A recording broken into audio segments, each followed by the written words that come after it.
dan Anak dan Roh Kudus. Kami memuji dan memuliakan Engkau, ya Bapa, dan bersyukur kepada Engkau atas setiap anugerah dan kasih-Mu dalam kehidupan kami. Hingga pada saat malam hari Tuhan, kami boleh merasakan bagaimana kasih setia Tuhan dalam hidup kami. Malam ini Tuhan, kami akan memulai pengajaran kami dengan tema Alkitab. Bila Tuhan Roh Kudus-Mu berkarya dalam setiap pribadi lepas pribadi kami. Sehingga Tuhan, ketika kami mengikuti kelas ini, kami dapat memahami tentang firman-Mu, tentang kebenaran-Mu, dan tentang Alkitab atau kitab suci. Terima kasih Bapa, pakai hamba-Mu sebagai alat-Mu. Engkau urapi hamba-Mu Tuhan, dan biar Tuhan hikmat-Mu Tuhan turun menaungi hamba-Mu ini. Terima kasih ya Bapa, terpujilah Engkau kekal sampai selama-lamanya. Hanya di dalam nama Tuhan kami, Yesus Kristus, kami sudah bersyukur dan berdoa. Amin. Amin. Shalom, ya Bapak Ibu Shalom, semuanya yang dikasih oleh Tuhan kita Yesus Kristus. Puji Tuhan, malam hari ini kita boleh kembali bertemu dalam sesi pengajaran tentang firman Tuhan. Jadi tema untuk saat ini, di malam ini, saya mengambil sebuah tema tentang Alkitab. Nah, mengapa saudara saya mengambil tema ini? Karena mungkin atau tidak sedikit orang Kristen ya membaca Alkitab atau bahkan memahami apa itu Alkitab. Ya, apa itu kitab suci kita sebagai pengikut dan murid Yesus. Nah, malam hari ini sebenarnya bersambung ya. Kita akan coba belajar tentang Alkitab. Apa sih sebenarnya Alkitab itu? Seberapa penting kita memahami tentang Alkitab? Ya kan gitu. Apakah cukup kita hanya membacanya saja atau apa? Ya, jadi dasarnya adalah malam hari ini ya, di mana kita akan memahami apa itu Alkitab. Nah, Saudara, dalam 2 Timotius 3 ayat 16 ya, mengatakan seperti ini, Tuhan. Segala tulisan yang diilhamkan Allah memang bermanfaat untuk mengajar, menyatakan kesalahan, untuk memperbaiki kelakuan, dan untuk mendidik orang dalam kebenaran. Ya. Dalam 2 Timotius 3:16, Bapak Ibu, di situ ada poin segala tulisan yang diilhamkan Allah. Jadi Alkitab bukan sebuah kitab yang gedebuk turun atau jatuh dari langit atau dari surga ke bumi. Lalu ditemukan oleh Musa, ditemukan oleh Tuhan Yesus, ya kan? Atau ditemukan oleh Yesaya, Yeremia, ya kan? Ditemukan oleh Markus, Lukas. Bukan seperti itu, Saudara. Tapi Alkitab atau kitab suci kita itu tulisan yang ditulis oleh Nabi Musa, ya kan itu, yang ditulis oleh Daud, Raja Daud, yang ditulis oleh Matius, Markus, Lukas, dan sebagainya. Tulisan yang di mana mereka penulis itu diilhamkan oleh Allah. Nah, dari sini saudara, kita harus memahami apa itu kitab suci kita atau Alkitab. Ya. Nah, apa itu Alkitab saudara? Istilah Alkitab itu berasal dari bahasa Arab. Al-Kitab. Yang berarti buku atau kitab. Ya. Nah, kalau dalam bahasa Latin, Biblia. Bahasa Inggris disebut the Bible atau Holy Bible. Yang berarti apa? Kitab suci. Dan juga diambil dari bahasa Yunani apa? Biblos atau kitab. Nah, saudara, Alkitab itu dibagi menjadi dua bagian. Ya. Yang dinamakan PL, Perjanjian Lama, dan PB atau Perjanjian Baru. Nah, Perjanjian Lama atau PL terdiri dari 39 kitab. Dan Perjanjian Baru atau PB terdiri dari 27 kitab. Ya. Banyak, saudara ya. Nah, kalau kita lihat, saudara, PL atau Perjanjian Lama. Nah, Perjanjian Lama itu dikelompokkan menjadi 4 bagian utama. Ya. Yang pertama kitab Taurat. Kejadian, Keluaran, Bilangan, Imamat. Ya, Ulangan. Itu kitab Taurat. Ya. Lalu ada kitab sejarah. Ya. Lalu ada kitab nubuatan atau hikmat. Lalu ada kitab nabi-nabi. Ya, itu pun dikelompokkan nabi besar dan nabi kecil. Kan begitu. Jadi 4 bagian utama, saudara, dalam Perjanjian Lama. Itu harus kita pahami itu. Ya. Jangan sampai nanti kita orang Kristen tidak tahu nih PL itu ada berapa bagian utama. Ada 4, ya, 4 bagian utama. Nah, lalu bagaimana dengan PB, Perjanjian Baru? Nah, Perjanjian Baru juga, saudara, dikelompokkan menjadi 4 bagian utama. Apa itu? Yang pertama, kitab Injil sinoptik, Matius, Markus, Lukas, Yohanes. Kenapa dia disebut sebagai kitab Injil sinoptik? Ya, karena mereka punya kemiripan. Ya. Di mana keempat penulis ini, Matius, Markus, Lukas, menyaksikan, menuliskan tentang siapa itu Yesus. Gitu. Walaupun mereka di tempat yang berbeda, di waktu yang berbeda, menuliskan itu. Tapi apa yang mereka tuliskan itu sama atau mirip, punya kedekatan. Ini, saudara. Lalu apa? Kitab yang kedua, kitab sejarah apokaliptik. Lalu apa? Surat-surat. Nah, surat-surat ini termasuk dengan surat-surat Rasul Paulus. Lalu apa? Kitab Apokalips atau Wahyu, penyataan. Ya kan gitu. Ya. Jadi kita pun harus tahu bahwa PL tadi 4 bagian utama, PB juga 4 bagian utama. Nah, di sini, saudara, ya, hebatnya Alkitab kita. Jadi Alkitab kita itu terdiri dari 66 kitab. 1189 pasal. 31.171 ayat. 658.545 kata. Di mana terdiri dari 19.050 kata dan nama yang berbeda. Lalu apa saudara-saudara?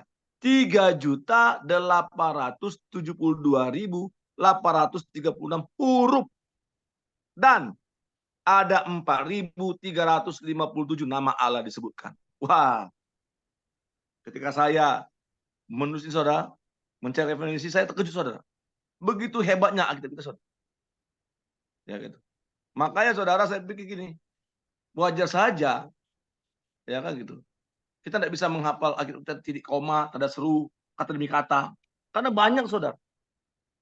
Gitu. Bayangkan sampai 3.872.836 huruf. Gitu. Bahkan mungkin sekelas Pak apa ya, yang di YouTube, di TikTok itu ya, Pak Bom Bom. Belum tentu Pak Bom Bom bisa menghafal titik koma, tanda seru sampai sekitar itu dari Kejadian sampai Wahyu. Karena ini, saudara, uniknya, hebatnya Alkitab kita. Ada 1.185 pasal, ada 31.000 ayat, ada 658.000 kata. Bahkan ada 3 juta lebih huruf. Ini, saudara. Tapi itu tersusun rapi, saudara. Dari mulai Kejadian sampai dengan Wahyu. Dalam PL ada 4 bagian utama. Tadi, kitab Taurat, kitab sejarah, kitab hikmat atau nubuatan, dan kitab nabi, bahkan dalam zaman baru juga 4. Kitab Injil sinoptik, kitab sejarah apokaliptik, surat-surat, dan kitab Apokalips. Bayangkan, saudara. Begitu hebatnya, ya kan, para tokoh yang diilhami oleh Roh Kudus, oleh Allah itu, untuk menuliskan bagaimana pengalaman apa yang mereka tahu, kenal, lihat, dengar, alami hidup bersama dengan Allah dan Tuhan. Ini, saudara. Nah, kapan ya Alkitab itu ditulis dan siapa penulisnya? Nah, saudara, kitab pertama dalam Alkitab ditulis kira-kira 1.500 tahun sebelum Yesus Kristus lahir. Kitab Kejadian. Nah, kitab terakhir dalam Alkitab ditulis kira-kira 100 tahun setelah Yesus Kristus lahir. Ya, yang terakhir itu kalau saya tak salah itu kitab Wahyu. Ditulis di Pulau Patmos oleh Rasul Yohanes. Nah, Alkitab, saudara, ditulis dalam jangka waktu lebih dari 1.600 tahun. Bayangkan, saudara. Ya, ditulis dalam papirus. Ya, itu. Bahkan manuskripnya pun masih ada terjaga. Walaupun juga sebagian sudah ada hilang, rusak, termakan oleh usia, saudara. Ya, kita bisa searching, saudara, di Google. Di mana saja manuskrip itu mungkin lebih 6.000 lebih, saudara, bahkan lebih, saudara. Manuskrip Alkitab yang ditemukan. Bayangkan, saudara. Ya. Lalu apa, saudara? Ada 40 orang yang menulis Alkitab. Para nabi, tokoh-tokoh iman, bahkan para rasul Yesus Kristus, saudara. Nah, saudara, pernahkah kita berpikir kenapa sih mereka harus menuliskan itu? Kenapa kitab suci kita itu bukan kitab yang gedebuk jatuh dari langit? Ya, pertanyaannya, apakah Tuhan Allah kita tidak sanggup membuat sebuah kitab suci lalu menurunkannya langsung dari surga ke bumi? Jawabannya, saudara, terlalu mudah, gitu. Terlalu mudah bagi Allah, Tuhan Allah kita, dia membuat sebuah kitab suci lalu menurunkannya dari surga ke bumi. Mudah, saudara, gampang bagi Tuhan itu. Tapi Tuhan Allah tidak seperti itu, saudara. Gitu. Justru Tuhan Allah mengilhamkan para nabi, tokoh-tokoh iman, bahkan para rasul, untuk mereka menuliskan sendiri bagaimana pemahaman pengalaman mereka, apa yang mereka dengar, apa yang mereka lihat, apa yang mereka rasakan tentang Allah dan Tuhan yang benar. Itu, saudara. Makanya tadi dalam 2 Timotius 3:16 tadi. Kenapa? Karena ketika mereka diilhamkan oleh Allah untuk menuliskan itu, maka tulisan mereka itu, saudara, bermanfaat untuk mengajar, untuk memperbaiki kesalahan, untuk menuntun orang kepada kebenaran. Itu, saudara. Dalam 2 Timotius 3:16 tadi. Itu. Ya. Apakah Tuhan tidak sanggup? Seperti saya bilang, sanggup, saudara. Buktinya apa? Buktinya adalah Tuhan menuliskan dalam 2 loh batu, kan? 10 hukum itu. Hanya itu, saudara, yang dituliskan oleh jari Allah. Itu pun dipecahkan oleh Musa. Lalu Musa menyalin kembali, saudara, ke dalam batu yang baru. Artinya Tuhan Allah sanggup, saudara, untuk menuliskan itu. Sanggup. Buktinya 10 hukum itu ditulis oleh jari Allah. Saudara. Tetapi Tuhan Allah kita tidak seperti itu, saudara. Dia ilhamkan, dia berikan pengilhaman kepada setiap penulis untuk mereka tuliskan itu menjadi kesaksian mereka tentang siapa Allah dan Tuhan yang benar itu. Ini, saudara. Nah, apa sih buktinya Alkitab itu benar-benar firman Tuhan? Ya, saya perbesar, ya, saudara. Yang pertama, saudara, isi Alkitab sendiri yang membuktikan bahwa Alkitab itu bersumber dari Allah. Ya. Di mana, saudara, Alkitab kita itu atau kitab suci kita itu tetap merupakan satu kesatuan dari depan sampai dengan akhir tanpa ada kontradiksi.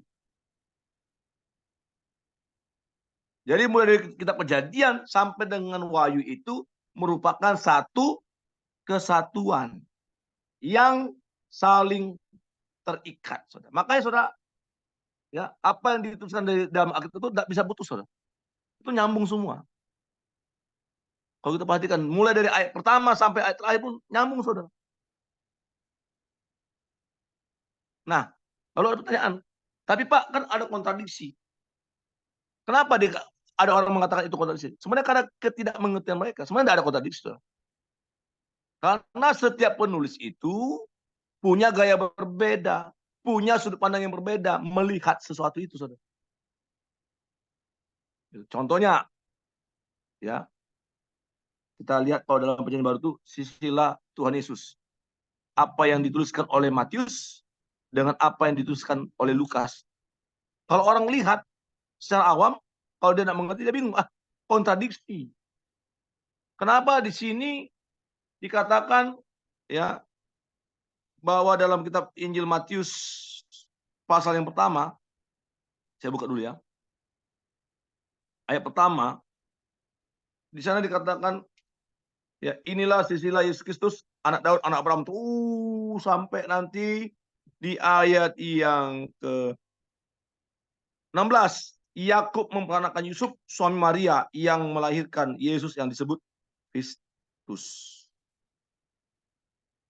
Nah, lalu di Lukas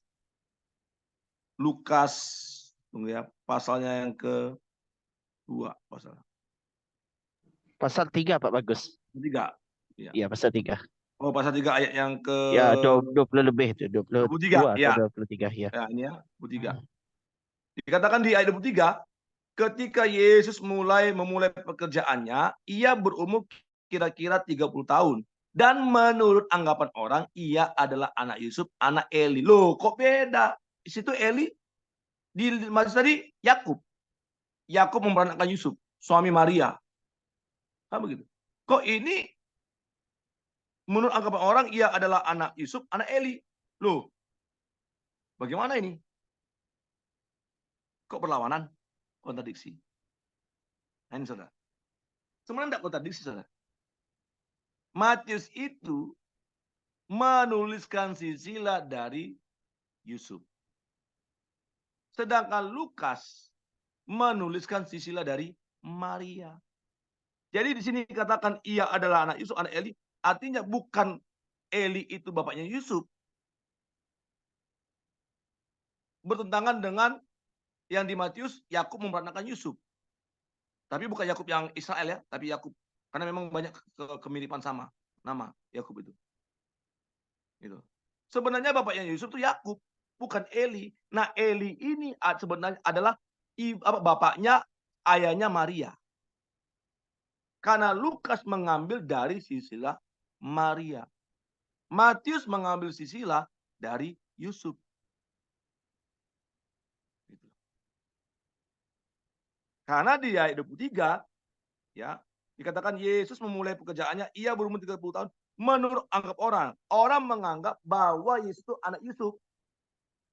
Gitu. Tapi di sini memang Lukas tidak memberikan penegasan. Yusuf suami Maria anak Eli. Berbeda dengan Matius. Di Matius 1 tadi Yakub memperanakan Yusuf, suami Maria yang melahirkan Tuhan Yesus. Kan berbeda, saudara. Sebenarnya tidak berbeda kontradiksi. Karena Matius melihat dan menuliskan dari sudut pandang Yusuf. Silsilah itu. Sedangkan Lukas dari sudut pandang Maria. Clear. Banyak lain, saudara. Di Perjanjian Lama juga tentang saya pernah bahas itu tentang bilangan jumlah orang. Kenapa di sini ini sampai bisa dijelaskan, saudara. Jadi dalam Alkitab itu, saudara, tidak ada yang tidak bisa dijelaskan, saudara. Gitu. Makanya kita perlu memahami, belajar, sehingga kalau ada orang bertanya, ya kita jelaskan, saudara. Gitu. Bisa juga kita belajar dari referensi-referensi lainnya. Catatan-catatan yang di luar dari Alkitab. Banyak itu. Catatan beberapa gereja, kitab Didake. Ya, kenapa? para penulisnya itu berdekatan dengan Yesus. Tahunnya, saudara. Artinya mereka melihat langsung, mendengar langsung, saudara. Itu, saudara. Kecuali kalau sudah jauh ya kemunculannya di abad yang ke-6, apa abad ke-7, abad ke-8, ya kan, mau menceritakan tentang Yesus, itu sudah jauh berbeda, saudara. Tapi kalau ketika Matius, Markus, Lukas, Yohanes, Petrus, Yakobus menuliskan, bahkan Paulus menuliskan itu berdekatan, saudara, jaraknya dengan Yesus, saudara. Lebih akurat, saudara. Ya. Nah, lanjut yang kedua, Pak. Mengapa dikatakan bukti Alkitab benar-benar firman Tuhan? Yang kedua, Alkitab berisikan nubuatan-nubuatan yang mendetail, yang dicatat dalam halaman-halaman Alkitab. Seperti yang kita ketahui, nubuatan tentang Mesias itu sudah ada. Sejak kapan? Sejak manusia itu jatuh ke dalam dosa, dihukum oleh Tuhan Allah. Di Kejadian 3 ayat 15. Aku akan mengadakan permusuhan antara engkau dan keturunannya, perempuan ini. Keturunan perempuan ini akan meremukkan kepalamu, ular, iblis. Dan engkau akan meremukkan tumitnya. Jadi di awal, Tuhan Allah sendiri sudah menubuatkan tentang Mesias itu. Dan figur Mesias itu menderita. Kenapa? Ular menemukan tumitnya. Betul. Tapi Mesias itu membawa kemenangan apa? Kepala ular dihancurkan. Itu loh. Dan itu dilanjutkan oleh para nabi. Bahkan di Yesaya 53 jelas ya, gambaran Mesias itu menderita. Bukan sama seperti kayak Raja Daud bertahta dengan kemegahan, kemewahan, yang melibas semua musuh-musuhnya, berperang lawan musuh-musuhnya dengan cara membunuh mereka. Tidak seperti itu. Yesaya 53 jelas. Ya, kalau kita buka ya Yesaya 53. Ini apa ayat ini Bapak Ibu, ini paling anti oleh orang Yahudi. Ya, coba kalau suruh orang Yahudi baca ini, tidak mau mereka. Yesaya 53. Ya kan gitu. Ya. Siapakah yang percaya kepada berita yang kami dengar? Dan kepada siapakah tangan kekuasaan Tuhan dinyatakan? Sebagai taruk ia tumbuh di hadapan Tuhan. Dan sebagai tunas dari tanah kering. Ia tidak tampan. Dan semaraknya pun tidak ada. Sehingga kita memandang dia. Dan rupanya pun tidak. Sehingga kita mengingatnya. Ia dihina, dihindari orang. Seorang yang penuh kesengsaraan. Dan yang biasa menderita kesakitan. Ia sangat dihina sehingga orang menutup mukanya terhadap dia. Dan bagi kita pun, dia tidak masuk hitungan. Tetapi sesungguhnya penyakit kita lah ditanggungnya. Dan kesengsaraan kita yang dipikulnya. Padahal kita mengira ia kena tulah. Dipukul dan ditindas Allah. Tetapi dia tertikam oleh karena pemberontakan kita. Dia diremukkan oleh karena kejahatan kita. Ganjaran yang mendatangkan keselamatan bagi kita ditimpakan kepadanya. Dan oleh bilur-bilurnya kita menjadi sembuh. Itu gambar Mesias. Coba nanti kalau Pak Aaron ya ketemu sama orang Yahudi, coba suruh dia baca ini. Dia tidak mau tuh. Anti tuh orang Yahudi baca Yesaya 53. Kenapa? Karena itu nubuatan tentang Mesias. Kenapa? Ya, Karena bagi orang Yahudi gambar Mesias itu sama seperti kayak Raja Daud, Raja Salomo. ya, palingan Yahudi KW dulu pernah ya Pak ya. Siapa nama Ya. si Balin. Itu juga pemahamannya juga wah ngaco banget itu. Iya. Nggak mau jujur Banyak. dia.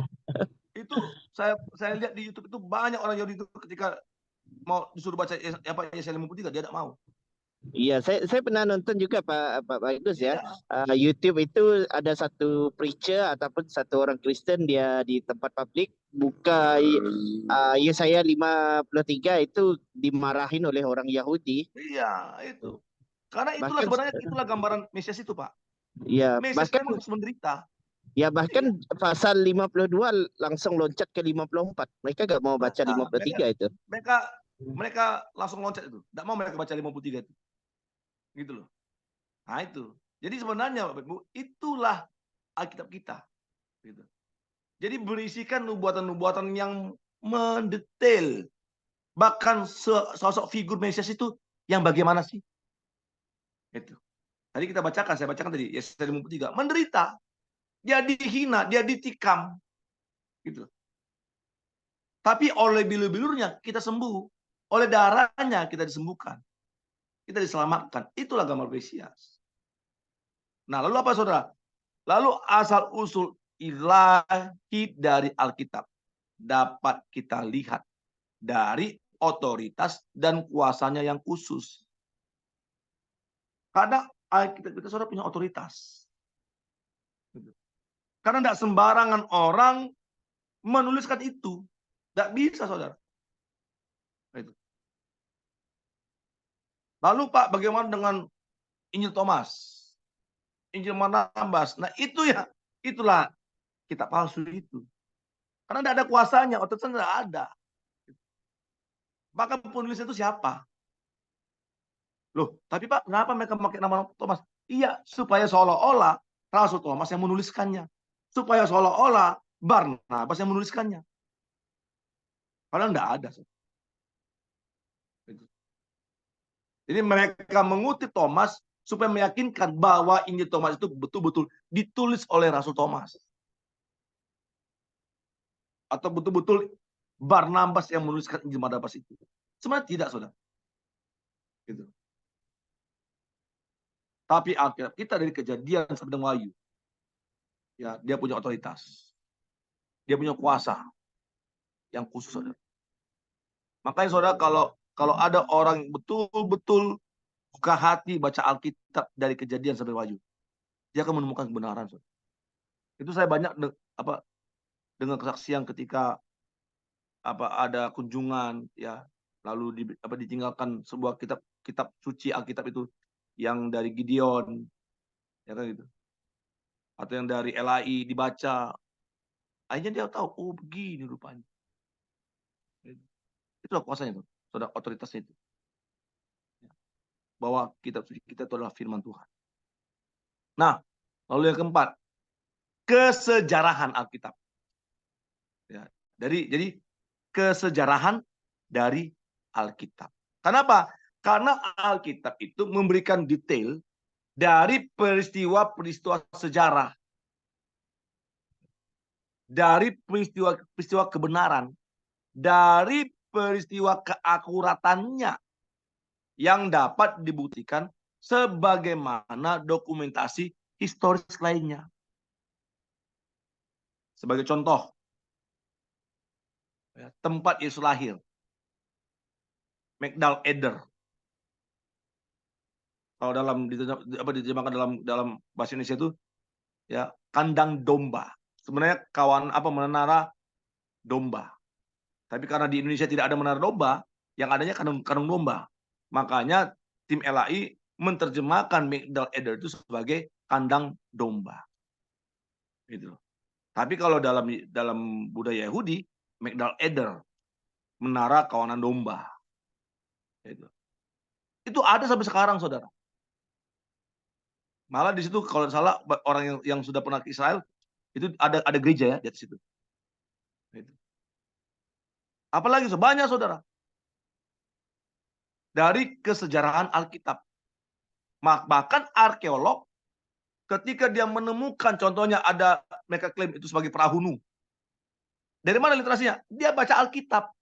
Ukurannya, berapa hasta lebarnya, berapa tingginya, berapa panjangnya. Dari Alkitab, saudara. Tentang Prahunu. Dan banyak hal, saudara. Ya. Sumbernya dari mana? Apa literasi? Dari Alkitab. Kenapa? Karena Alkitab kita itu punya sejarah. Kesejarahan Alkitab, saudara. Nah, lalu yang kelima, integritas orang-orang yang menjadi penulis-penulisnya. Coba saya minta tolong dibacakan Lukas 1 ayat 2 sampai dengan 4. Lukas 2 ayat Lukas 1. Lukas 1 ayat 2 sampai dengan 4. Silakan. Lukas 1 ya Pak ya? Ya, Lukas 1 ayat 2 sampai dengan 4. Oke. Demikian firman Tuhan, Lukas 1 ayat 2 sampai 4. Seperti yang disampaikan kepada kita oleh mereka yang dari semula adalah saksi mata dan pelayan firman. Karena itu, setelah aku menyelidiki segala peristiwa itu dengan seksama dari asal mulanya, aku mengambil keputusan untuk membukukannya dengan teratur bagimu, supaya engkau dapat mengetahui bahwa segala sesuatu yang diajarkan kepadamu sungguh benar. Ya. Amin. Jadi Lukas ketika dia menuliskan Injil Lukas, dia nyatakan itu, saudara. Dialah saksi mata. Termasuk Lukas ini kan bukan orang yang bodoh, saudara. Dia seorang tabib. Kalau sekarang tuh selevel dokter gitu. Bayangkan, saudara, seorang dokter itu enggak, seorang tabib tidak mudah percaya, saudara. Dia akan teliti tuh. Makanya mengapa ketika Injil Lukas menuliskan ini, dia teliti, dia selidiki. Kalau istilah zaman sekarang, dia wawancarai Maria, dia wawancarai para rasul, dia wawancarai. Gitu. Saksi mata. Makanya dikatakan, ya, seperti yang disampaikan kepada kita oleh mereka. Siapa itu para rasul? Yang dari semula adalah saksi mata dan pelayan firman. Karena itu setelah aku, Lukas, ya, ini Lukas ngomong, menyelidiki segala peristiwa itu dengan seksama dari asal mulanya. Aku mengambil keputusan untuk apa? Membukukannya secara apa? Teratur. Itu loh. Artinya teratur, tidak berantakan, tidak sembarangan, teliti. Supaya apa? Engkau dapat mengetahui bahwa segala sesuatu yang diajarkan kepadamu benar, sungguh benar. Bukan hoak. Bukan fiktif. Tapi benar. Kenapa? Mereka saksi mata. Sudah diselidiki oleh Lukas. Itulah integritasnya, saudara. Jadi Lukas itu punya integritas ketika menuliskan itu. Bukan dia seorang diri, ada saksi-saksi lain. Dia tanya itu sama Maria, Bunda Maria. Dia tanya itu dengan rasul yang lain. Dia selidiki itu. Lalu dibukukannya. Nah, minta tolong Pak dibacakan juga Yohanes 21. Yohanes 21. Ayat 24 sampai dengan 25. Yohanes 21, Injil Yohanes 21 ayat 24 sampai dengan 25.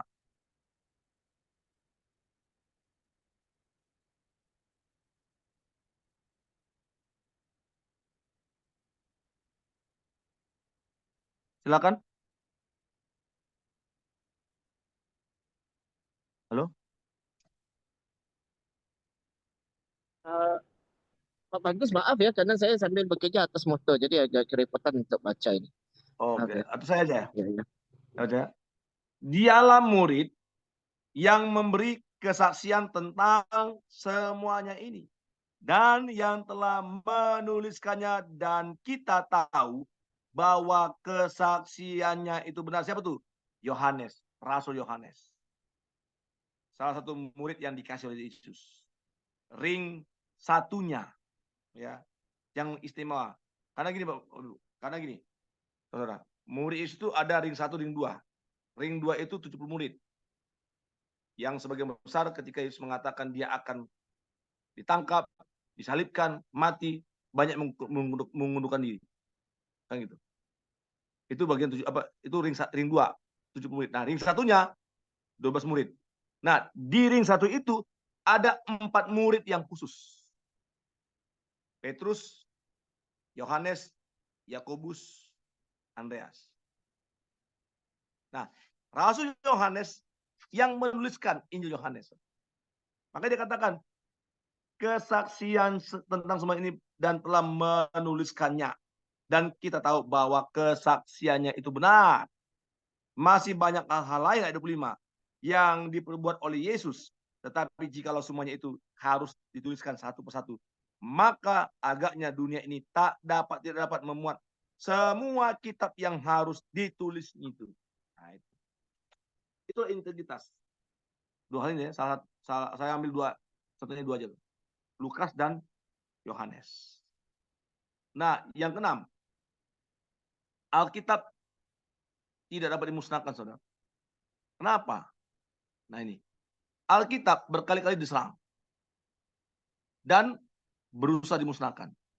Bahkan saudara, sampai saat ini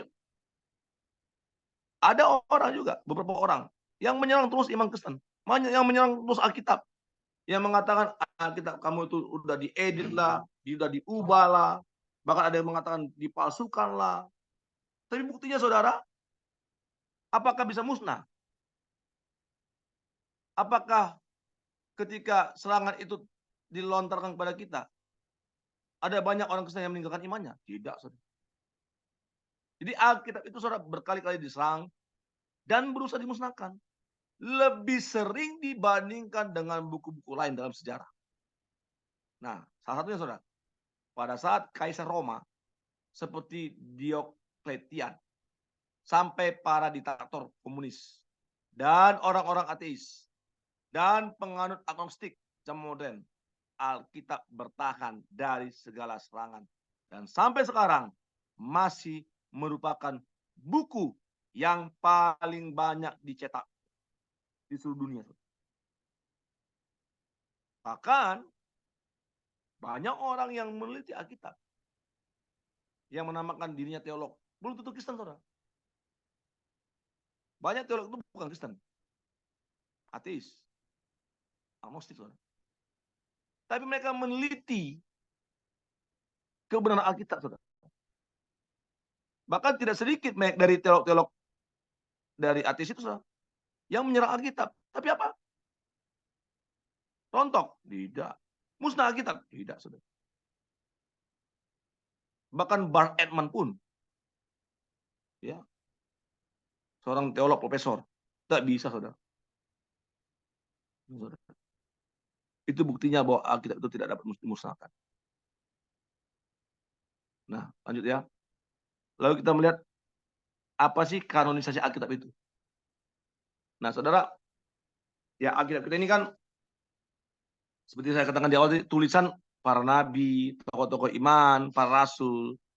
Kok bisa saudara dikumpulkan menjadi satu? Dari Kejadian sampai dengan Maleakhi, dari Matius sampai dengan Wahyu, menjadi sebuah kitab. PL dan PB, Perjanjian Lama dan Perjanjian Baru. Nah, itu namanya saudara kanonisasi. Ya. Nah, apa sih kanonisasi itu? Apa sebenarnya dasar, ya, kriteria dalam pengkanonisasian Alkitab? Ini saudara, saya bagikan ya. Ada 5 kriteria dasar dalam pengkanonisasian Alkitab. Itu yang pertama. Harus mempunyai kekuasaan otoritas. Jadi ketika para bapak-bapak gereja, muridnya para rasul, ya,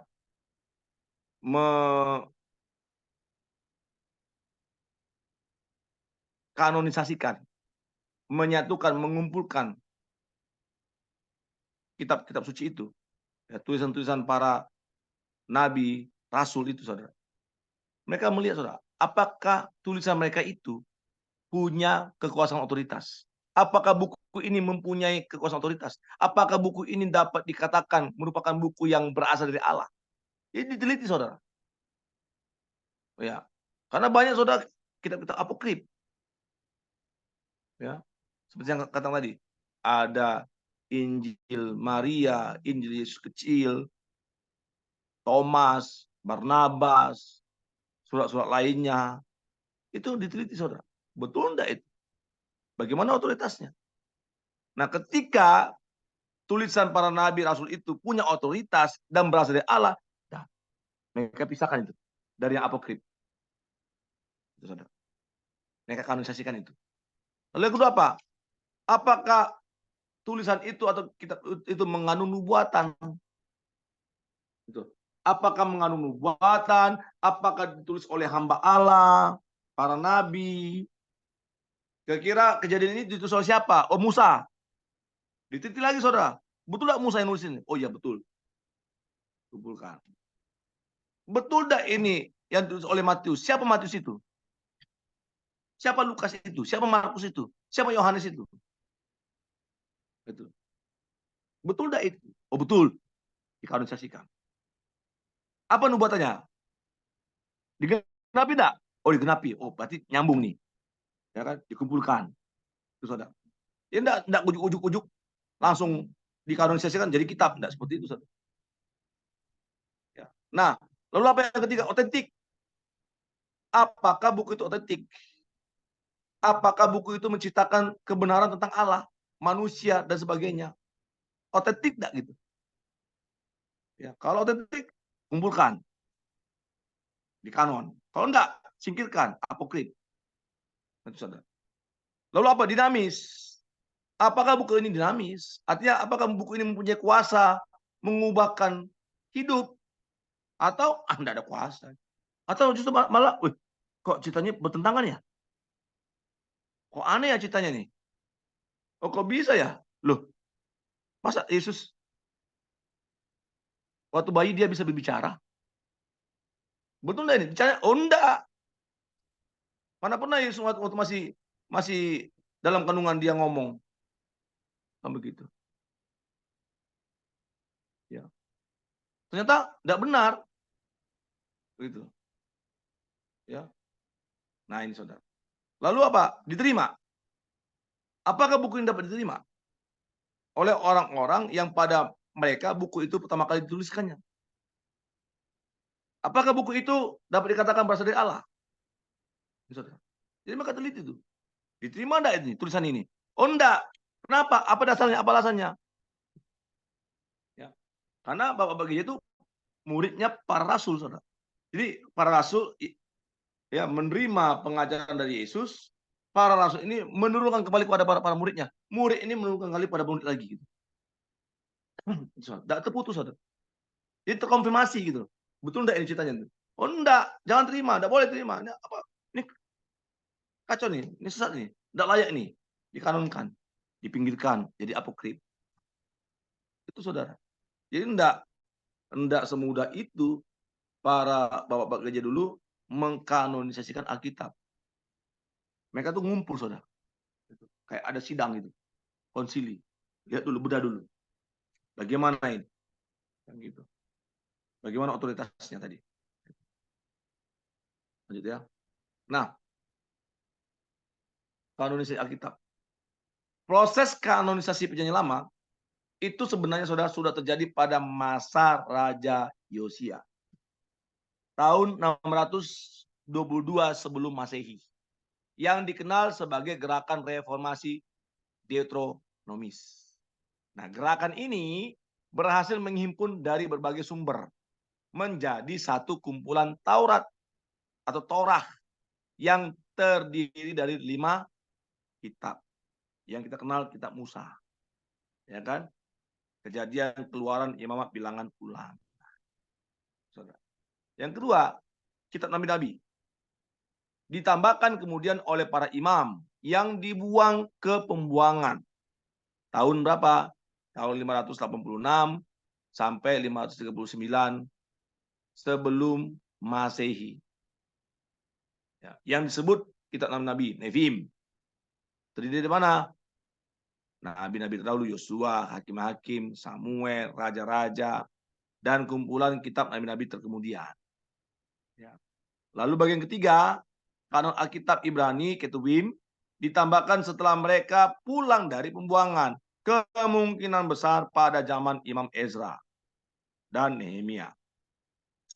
Termasuk dalamnya Mazmur, Amsal, Ayub, Dima, Megilliot, artinya Kidung Agung, Rut, Ratapan, Pengkhotbah, dan Esther. Lalu Daniel, Ezra, dan Nehemia sebagai satu buku dan Tawarik. Bayangkan saudara, ya, bagaimana proses kanonisasi kita itu. Nah, lalu bagaimana dengan perjanjian baru? Ya, ini saudara, kecil ya, saya besarkan dulu ya. Nah, ya, di situ mulai dari mana? Tahun 100 Masehi, ya, di mana bagian-bagian yang berbeda dari PB ditulis pada masa ini, namun belum terkoleksi dan didefinisikan sebagai kitab suci. Para bapak gereja, Polikarpus, Ignatius, dan lain-lain, mengutip dari Injil-Injil dan surat-surat Paulus, selain dari tulisan lain dan sumber-sumber yang lain, ya, termasuk surat-surat Paulus, ya, dikumpulkan pada akhir abad pertama. Matius, Markus, Lukas dikumpulkan bersama-sama sekitar tahun 150 Masehi. Lalu apa? Tahun 200, sini ya, lengkap ya. Ini, ya, perjanjian baru di gereja Roma, ya, keempat Injil, kisah para rasul, surat Paulus, Roma, 1 Korintus. Nah, yang yang dipakai untuk pribadi namun tidak untuk ibadah umum itu Gembala Hermes. Sudah ada saudara, kitab apokrif namanya kitab Gembala Hermes. Itu dipinggirkan saudara. Itu. Lalu di tahun 200 Masehi ada, ya. Nah, yang diperdebatkan apa? Surat Yakobus, 2 Petrus, 2-3 Yohanes, surat Yudas, Gembala Hermes, surat Barnabas, pengajaran 12 rasul, Injil Ibrani, itu dibahas, dibedah saudara. Betul enggak ini? Berdasarkan tadi ya, ada 5 kriteria tadi. Nah, itu. Lalu di tahun yang ke-300 diterimalah Yakobus, surat Yakobus. Diterimalah surat 2 Petrus. Ya, sebelumnya itu masih diperdebatkan juga, ya. Wahyu Yohanes diterima, itu. Kitab Yudas diterima nanti hanya di tahun 300 ya. Itu. Ini sudah. Sampai akhirnya di tahun 400 di Konsili Kortege 415. Ya, disusunlah saudara. Dari Matius sampai dengan kitab Wahyu. Yang dikeluarkan ya apa itu? Kitab Gembala Hermes, surat Barnabas, beda ya. Surat Barnabas dengan Injil Barnabas beda. Itu. Ya. Injil Ibrani, Wahyu Petrus, ya, kisah Petrus, Didake. Karena itu bukan kitab. Termasuk juga Didake. Kenapa? Didake itu tulisan pengajaran rasul. Ya, tentang baptisan, tentang sakramen, ya, penyambung kudus itu. Nah, lebih ke tulisan-tulisan rasul, bukan menjadi kitab suci Didake itu. Nah, itu salah. Ya. Jadi bayangkan proses kanonisasi PB mulai dari tahun 100 sampai di Konsili Kortege tahun 419 Masehi. Ah, itu saudara. Ya, jadi itu saudara, pemahaman kita, pembelajaran kita tentang Alkitab, saudara ya. Itu. Nanti ini bersambung, saudara ya. Ini saya hanya membedah dari awal, saudara. Karena kalau kita mau bahas Alkitab itu lebih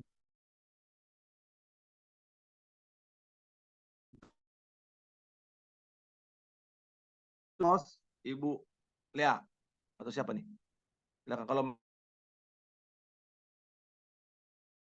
Iya, sebentar Pak ya. Ibu Lea lagi pergi ya tadi ya, ngantar ini ya. Iya, masih keluar, Pak. Oh, masih keluar ya.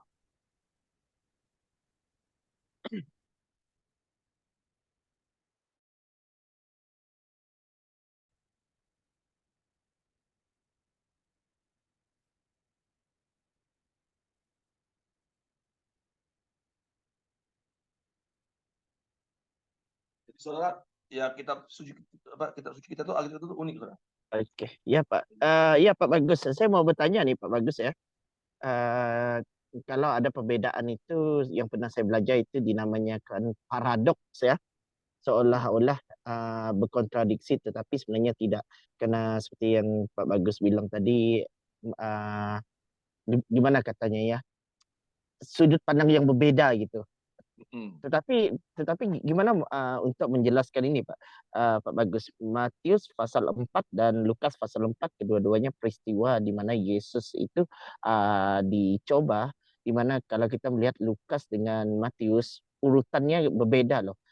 Yang pertama kalau kita ambil Matius ya, yang pertama di percobaan pertama itu menukar menukar batu menjadi roti.